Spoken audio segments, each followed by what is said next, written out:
Trevor. Right here. Congrats on the win, man. The first time you've gone to a decision in victory. What does that kind of say? Do you learn anything through this experience tonight? Yeah, I learned quite a bit, man. I mean, I wanted to get the finish naturally, but I mean, I wanted to go in there and, show everybody that I'm more than just a brawler. I know I got a little loopy and threw a few wild punches. We'll tighten it up. We'll fix it next time. And I also wanted to show everyone that, my gas tank was better.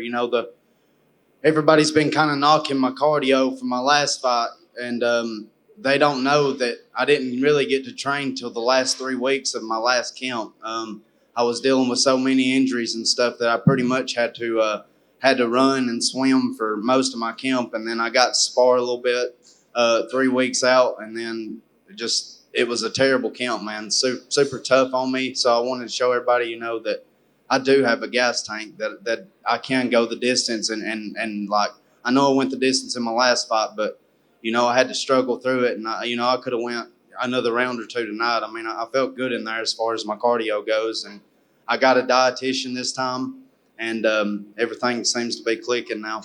Yeah, and you mentioned, people look at you as a brawler, and it seems like very quickly you've got a reputation of that just by just a couple fights. Is that something you don't want, though? You want to be known as, a contender, not just an exciting brawler. Yeah, man, I'm here to try to win a belt. I mean, naturally I'll always have a little bit of that wildness in me. It's just engraved in my spirit. But I want to be more than just a brawler. I come here to show two things.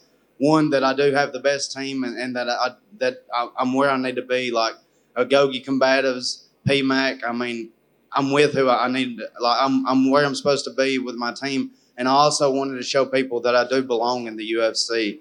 Like everybody's kind of telling me that I'm not UFC caliber on the media. All these couch potatoes that ain't never done nothing with their life, and it's kind of upset me. And I just wanted to show everybody that I'm here to play. I'm here to stay. And I will win fights in dominant fashion, so I am a contender. And I'm guessing when you came in, you probably signed a 4-fight deal. So is the next one the last one, or are you hoping to get extended, right now? I mean, we'll see what Dana and them want to do. I feel like, my first 2 fights, I had an opponent drop off my first one 14 days out. My second fight, it was 8 days out. And now I've traveled all the way across the world, with not making, I'm grateful for the money, but I'm not making the greatest money in the world yet. So, I wanted to, just show them that I am a company man. So if they want to renegotiate and pay an old boy, what I feel like, what I'm worth, and that's cool. And if I've got to, sleep another person or tap somebody out, or go to the decision, get another win, then that's what I'll do. But I mean, I'm always up for making more money, man. Of course. And what do you want to do for the next one? Is there someone you'd like to fight, or a place or a timeline for you to fight again? I ain't got anything in mind really, man. I know one of these days I'd like to get that Chepe fight back. So, we're gonna talk to my coaches, fix a few more things that I need to fix in my game, and then we'll go from there. But as far as places or people, man, I just line them up, man, and I'll knock them down. Trevor, over here. A lot was made that Mohammad was he was the first fighter from the UAE to fight in the UFC, and they even had him at open workouts. They did a media day with him. Do you think maybe the moment got to him, having all of these eyes on him when he finally stepped into the octagon? Yeah, man. I mean, it's got to be a lot of pressure. I mean, I watched his interview, and he was talking about me coming here to his land, and the pressure was on me. And I'm like, brother, you're fighting your debut fight in front of your hometown. You're the first guy to ever do it from this country. Like, the pressure's not on me, man. I'm a little redneck kid from Alabama. You know what I mean? I'm coming over here with my coaches and a little bit of my family. Like, pressure's all on you, and I could see it all over his face, man. I mean, I can smell fear as easy as I can smell barbecue or something, man. I mean, I can sense it, like it's nothing. I mean, I've just got that fighter sense, and I said that at weigh-ins. I told him, I said, man, I said they're all going to watch you fall, brother. And it wasn't nothing personal, man. I mean, I'm sure y'all is a good guy, but this is my time, man. I've got some things I got to prove to myself, to my world, to my team. So, I hate that they try to use me to build the guy. If you're trying to build somebody, don't put them in there with me. Did you ever think you would be fighting in Abu Dhabi, coming up in Alabama? No, man.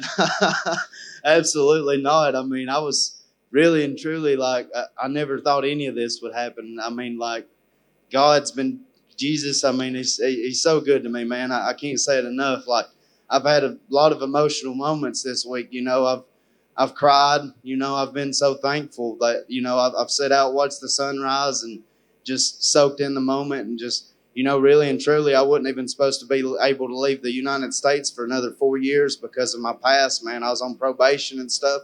So, you know, I got all that worked out. You know, I did so good with that they let me off early and let me chase a dream of mine. So I'm super grateful for that. So, are you gonna? Did you enjoy having to come out all the way here? Would you kind of look to fighting like in Brazil and Europe and Australia and stuff, or would you prefer to keep everything at home? You know, I was a little nervous about making that far of a trip just because, like, a few of these fights I haven't felt that good on fight day, but you know, it comes down to that was all my diet, man. My weight cuts have been super tough on me, but you know, we got over here. I want to say we got here on the 12th or 13th, you know, so we had a good bit of time to adjust and acclimate and everything. And man, the UAE is beautiful. I mean, we've absolutely loved it here. We've had a blast, man. Y'all got some of the prettiest land I've ever seen, and super grateful. UAE, like, everybody, thank you guys for having me, man. It's been an honor and a privilege to be in y'all's land.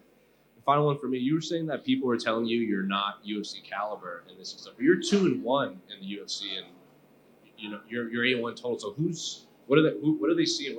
Who's telling you this? I mean, it's just these couch potatoes that never done nothing with their life, man. You know, it's easy to sit there on a keyboard and behind a computer screen and critique somebody, but you know, it's like I said, man, there's people that don't have anything better to do with their lives but sit there and critique people. And, you know, I'm daring to be great, man. I'm laying it all on the line. It's tough. It's tough getting in there, man. And you know, you can't blame anybody except for yourself whenever you get in there, man. So, I mean, I'm laying it all on the line. I want to be a performer, an entertainer, you know, so I'm just going to try my best to be them things. But I am a contender, man. I will be a contender. I will fight for the title. I will grasp the title one of these days.